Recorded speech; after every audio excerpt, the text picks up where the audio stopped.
Say man, hey man, it's your boy Doing on Harlem. We're back with another NBA 2K26 build video, and today we have a special physical play shot cleaner, okay, at the center position. And I really like the name of this build. Excuse me, and I think this build could be good for somebody that want a 7-foot center, okay? So make sure you guys watch the video to the end so I can show you this masterpiece. Choose the hand of your choice and the jersey number of your choice. Let's get it, man. As you can see, we're going to center position, 7 foot tall for the height, 249 on the weight. 7-foot wingspan, so we can get that 90 3-point shot out the gate, man. We don't need no cap breaker for that, man. We coming out the gate with that big 90, but let's get into it. So we're going to start with the finishing. Now with the close shot, it did go up to a 78 on its own, so we're going to take it right there. Now if you want paint project on silver, go ahead and get it up to an 84. That's a personal preference at the end of the day. It's totally up to you. If you want to do that, that's fine. Go ahead and do it. Like I said, that's totally up to you. Now with the driving layup, it's going to go to a 70, so we're going to leave it right there. We do get physical finisher, but we can't get layup mix master because we are too tall. Now with the driving dunk on this build, excuse me, we're going to take that to a 75, and a 75 driving dunk does give us some good animations. We also get posterizer, but you can max it out at 83. Okay, so if you want to do that, add 3 cap breakers, you can max it out. Now the standard dunk, we normally take it to a 90, but I think 81 is fine. Okay, 81 is just fine for this particular build. You know, if you think that's too low, go ahead and take it up. That's a personal preference at the end of the day.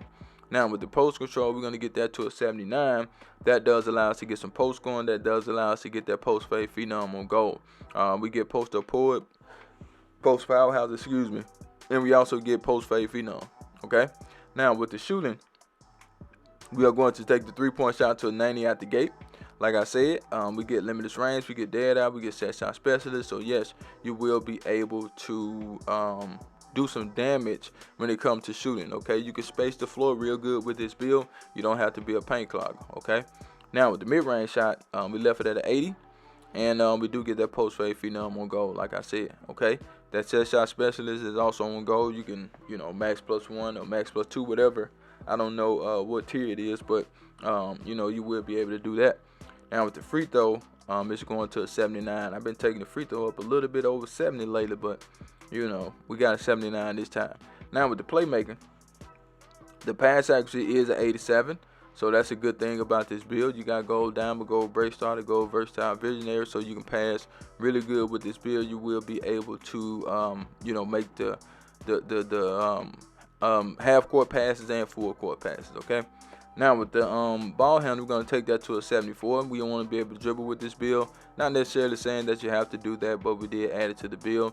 Speed with ball, we took that to a 58. Not saying you have to do that, but we did it for this particular build. We wanted to be able to live up to the name play slash. Oh, I mean not play slash, but what's the name of the build? Play shot. I'm sorry, play shot. Okay. Now, moving right along to the defense, okay? So, I've been taking the interior defense to a 74 a lot of the times, but I took this to an 82. I mix it up, you know, sometimes I do 74, sometimes I do 82, but interior defense ain't what it's supposed to be for real, for real. For the perimeter defense, we're going to take that to a 39. Still leave it right there, 37. We always try to get that block up to an 84 at the minimum for a 7-foot center, okay? Most people try to take it up to an 84, maybe even a 92, 93. But I think an 84 is fine. It just depends on, you know, your anticipation when it comes to blocking shots, okay? For the rebound, we're going to take the offensive rebounding to an 80. And the defensive rebounding is a 92, and that's maxed out for this particular build. That's just how we set it up. So max +1 or max +2 rebound chaser, that's what I would do. But when you have those short wingspans on the centers, you know, you have to take that weight up to get that rebounding back, and I ain't want to, you know, have you out there chunking. So for the speed, we got 69. Agility is a 57. Strength, we always try to get that to a 91 with the centers. And the rest is on the vertical, and we're going to max that out at an 83. So we get Hall of Fame pogo, high flying denied silver, rise up silver. Now let's get into the shades. Are you ready? Because guess what? I do not clickbait. Here we go, here we go, here we go. Now we got Jokic, we got Embiid, and we got Sengun, and the build is a physical play shot cleaner. No weaknesses, and I like the name of this build, but let's get into the cap breaker. Now, as you may or may not know, I didn't say anything about, hey, you need to add 5 cap breakers here, you need to add 5 cap breakers there. I didn't, because technically you don't need cap breakers, but when you have cap breaker, that's just icing on the cake. So you can go back in the builder and set this build up how you want to set it up. It may take you some time to figure that out, but that's why I want to be more efficient. I want to give you guys good builds, and I do make some cap breaker builds every now and then, but it's going to be a lot of people that's just getting the game for Christmas, and they ain't gonna have no cap breaker. So I want them to see these builds and just go out there and play. But that's the build, and I'm out of here, man. Charge!